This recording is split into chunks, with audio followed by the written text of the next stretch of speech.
What's going on, guys? The Comics Kid 2099 here. Welcome to day 312 of the 365-day graphic novel review challenge. Today I want to talk to you about another book in the Ultimate Universe. This is Ultimate Iron Man by Orson Scott Card, Andy Kubert, and Mark Bagley.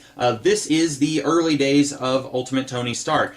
This shows everything from his parents' meeting to his birth to him taking over the company and building his first prototype and taking his first drink of alcohol. And have you ever watched a movie where the first hour of the movie there's no sign of any plot because it's still introducing characters and it's setting up a lot of conflict, but the plot itself hasn't reared its ugly head yet? That's what this book feels like. This is one of the slowest comic books that I have read in a really long time.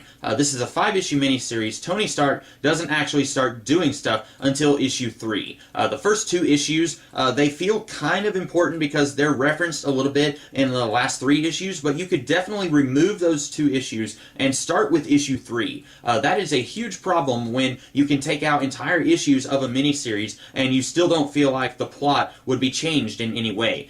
So that's a huge problem here. Also, a lot of the stuff that happens in this book feels really inconsistent with the rest of the Ultimate Universe, which, when this came out, the Ultimate Universe was still pretty new. It wasn't like there was 40 years of continuity that Orson Scott Card was going to have to burden himself with. If there was, I could maybe understand him saying, look, I'm not going to read 40 years of Iron Man comics, I just want to tell the story. And Marvel says, okay, you're Orson Scott Card, you've won a Hugo Award, you're a real novelist, so we're going to let you do whatever we want, whatever you want. I can understand that happening if that was the case, but the Ultimate Universe was like 5 or 6 years old at this point, maybe. I don't understand why Orson Scott Card couldn't go and read The Ultimates by Millar and Hitch. That was really all he had to read. It's not like Tony Stark had a whole bunch of appearances in the Ultimate Universe other than that series. This feels so inconsistent with everything that we were told in that series. Someone told me that this miniseries and its sequel were both completely ignored by everyone after it came out, and I can totally understand why, because this feels like it's set in an entirely different universe. Tony Stark here, his entire body is made of brain tissue, and he has this Wolverine-type healing factor for the first couple of issues that he's even in the series. I don't even think that he's born until issue 2, but for the first couple of issues that he's there, he has this blue nanite armor that basically is supposed to protect him because he has this disease where he always feels pain unless he has that blue nanite armor on. All this stuff feels really weird and inconsistent with what we found out about Tony in the Millar Hitch Ultimate series. There, we found out that Tony has a brain tumor, and the reason that he is Iron Man is because he wants to atone for his life. He's selling stuff, he's giving stuff away, he's trying to make up for being a not great person before he found out that he had this brain tumor. Okay, if Ultimate Tony Stark has brain matter literally in his entire body, then you think that he could just cut out maybe a tablespoon of brain matter that's in his head, right? This is so inconsistent with that, and it's not like there was even that much Ultimate stuff for Orson Scott Card to do his research on. It feels like he didn't read any Ultimate stuff before doing this miniseries. This feels so boring. You could cut entire issues out of this miniseries. So little actually happens in the stuff where Tony is the protagonist of the book. And then, to add insult to injury, at the end of issue 5, which is the last issue that's collected here, the story just stops. It doesn't feel like it concludes anything. It just stops abruptly. Tony's dad is in prison. Tony has a new enemy who, really, Tony hasn't done anything to this guy, and technically neither has Tony's dad. Tony's, I guess, Howard's enemy was Zebediah Stane, and then Tony's new enemy is Zebediah's son, Obadiah Stane.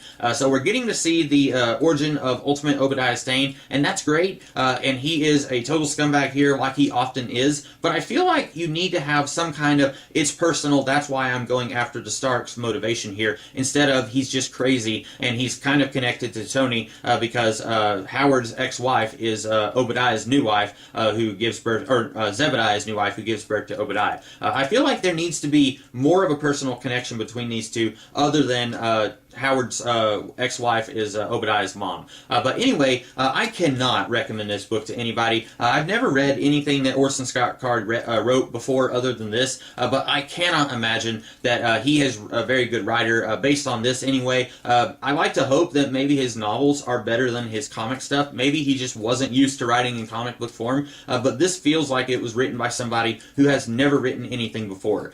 This is not very good. Also, the art by Andy Kubert is pretty good if you like Andy Kubert's art, but in the middle of issue 5, out of nowhere, Mark Bagley starts doing the pencils. Now, I like Andy Kubert's art and I like Mark Bagley's art, but I hate it whenever you have a miniseries and you can't even get an artist to finish the entire miniseries. This was only 5 issues. That's not very long. You could have let Andy Kubert finish that issue or let Mark Bagley do the entire issue. It's so distracting for me whenever you have an artist on an issue and in the middle of the issue, a different artist comes on to finish the issue. That is so distracting for me. I have no idea why they allowed that to happen. I don't know why they couldn't have just let Mark Bagley do the whole thing or Andy Kubert do the whole thing. But don't let Mark Bagley come in and do the last few pages of the last issue. That is so weird to me. This book is really not good. I don't think that there is anything redeeming about this book, unfortunately. So that is all that I have to say about Ultimate Iron Man. I hope that you guys liked this review, and if you did, be sure to like, share, comment, and subscribe, and I will be back tomorrow with a different video. In the meantime, you guys have a great rest of the day. Catch you later.